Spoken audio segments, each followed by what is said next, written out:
He should not exist, and by every rule of storytelling, he doesn't. He is the most powerful character in his pantheon. No darkness suppressed beneath the surface. No secret cruelty waiting to emerge under pressure. He lost his entire planet and still chooses, repeatedly, to be good. Not because circumstance requires it, but because he wants to.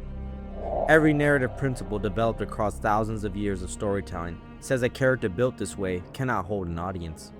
He is too powerful to be threatened, too good to be interesting, too complete to need anything from the story, and yet. Action Comics #1 was published on April 18, 1938, by two Jewish teenagers from Cleveland, Ohio, Jerry Siegel and Joe Shuster. At the time, it was sold for 10 cents.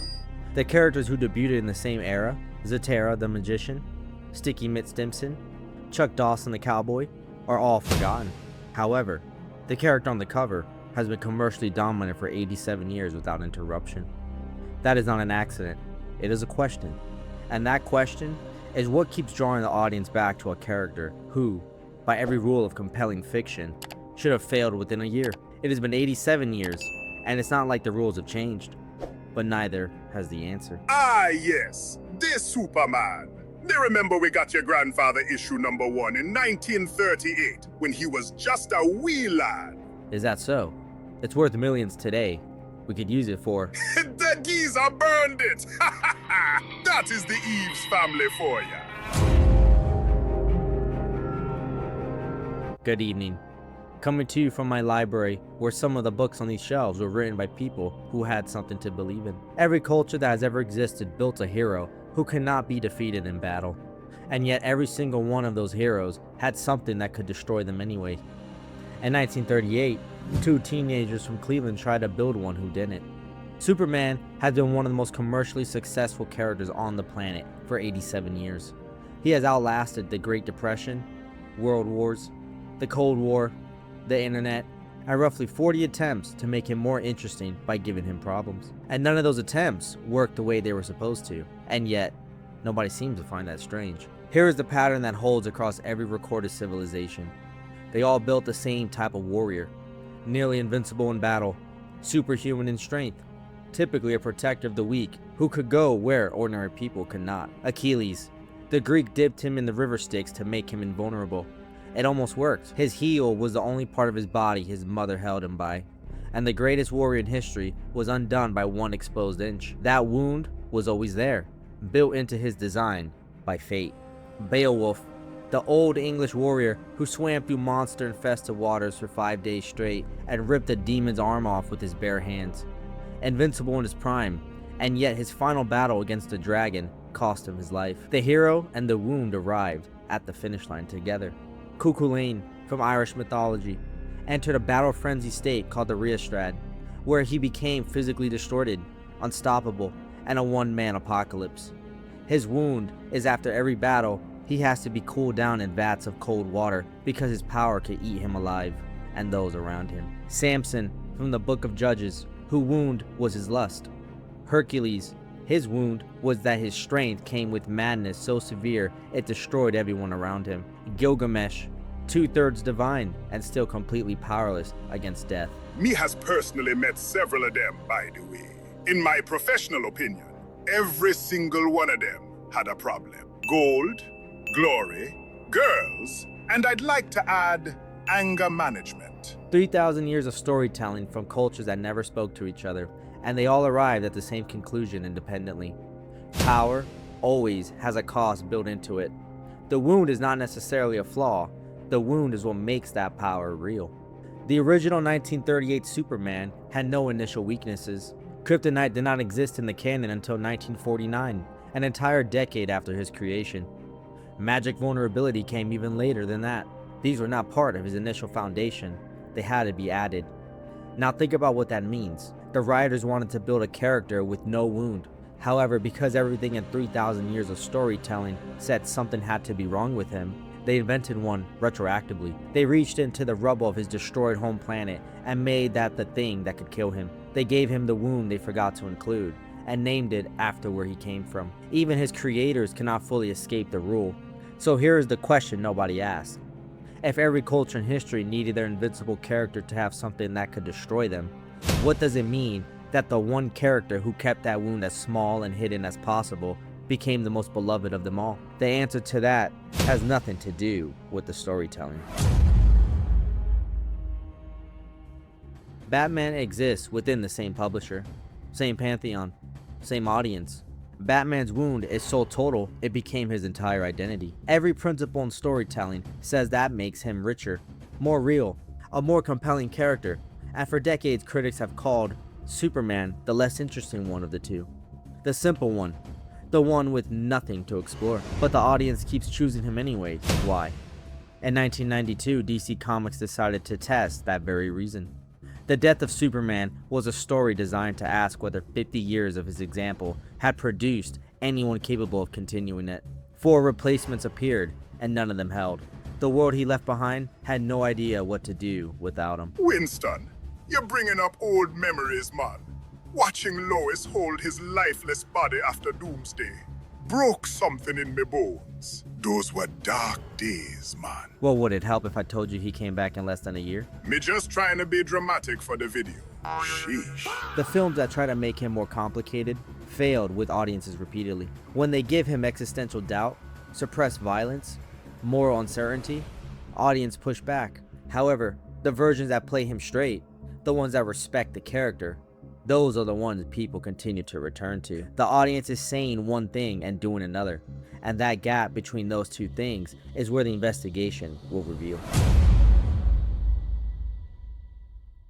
There is a chapter in Dostoevsky's book, The Brothers Karamazov, called The Grand Inquisitor. Christ returns to Earth during the Spanish Inquisition, and the Inquisitor has him arrested, and then he tells him something that has not aged well for any of us. He says, "People do not want freedom. They do not want to be inspired towards something better. What they want is a miracle, mystery, and authority. Someone to carry the real weight they do not have to. Someone to decide for them. And if you give people the real freedom, real responsibility for who they become, most of them will hand it right back." Dostoevsky wrote that in 1880. The Superman character was created 58 years later. Look, man, do you mind translating what that means for the people who actually have a life outside of a library?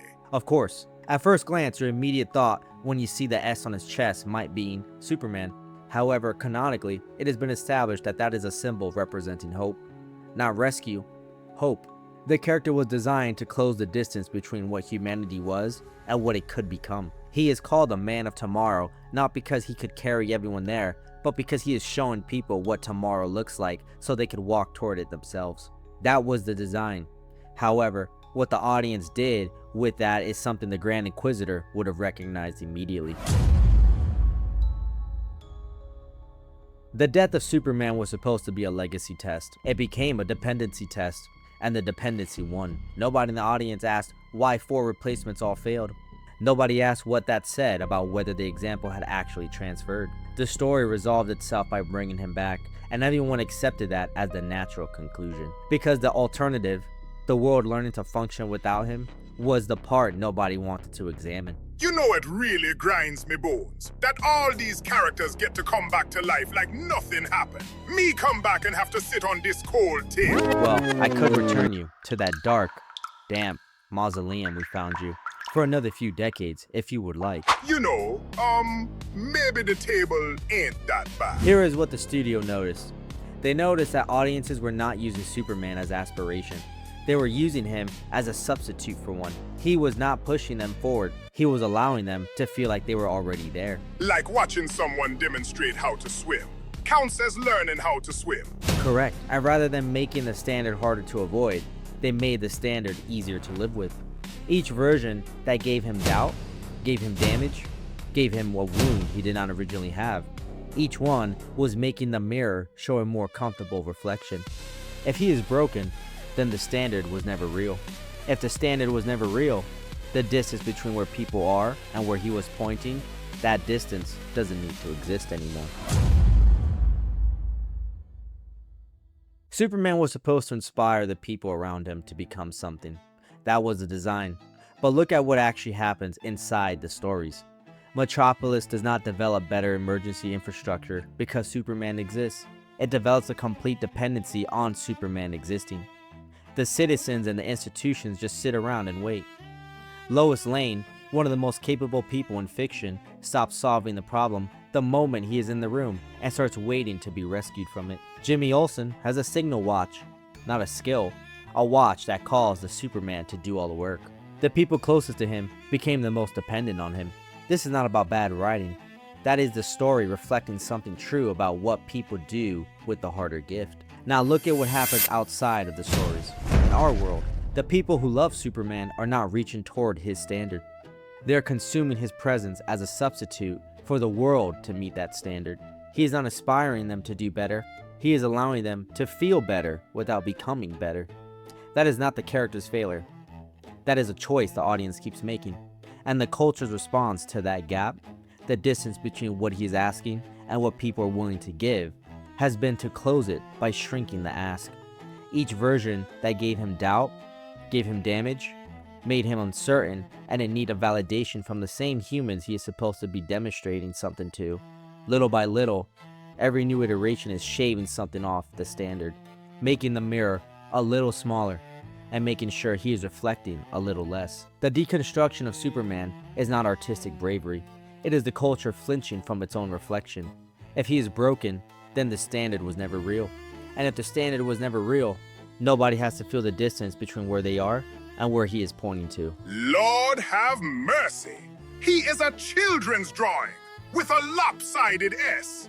The simplest possible idea of what a good person looks like.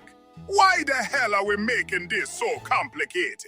Because the love for Superman and the deconstruction of Superman are just the same impulse running in opposite directions. One pulls him close so the aspiration feels present without requiring action, and the other breaks him down until the aspiration stops existing entirely.